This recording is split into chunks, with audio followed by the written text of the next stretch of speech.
Ever wished you could make things move automatically without being there to flip a switch? Imagine a greenhouse vent that opens and closes on schedule, or a security gate that operates at specific times. That's exactly what you can build using an Arduino microcontroller and a linear actuator, and it's easier than you might think. Linear actuators are like mechanical muscles that push and pull in straight lines. When you combine them with Arduino's timing capabilities, you unlock incredible automation possibilities.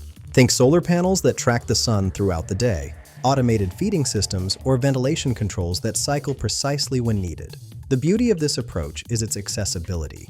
You don't need expensive industrial controllers or advanced programming skills. With just an Arduino board, a 12-volt actuator, and either a relay or motor driver, you can create sophisticated motion control systems. The Arduino handles all the timing logic, while the relay or driver manages the power delivery to your actuator. There are two main control methods. The relay method is simpler, using a double-pole, double-throw relay to reverse actuator direction. The motor driver approach offers more precise control, allowing variable speeds and smoother operation.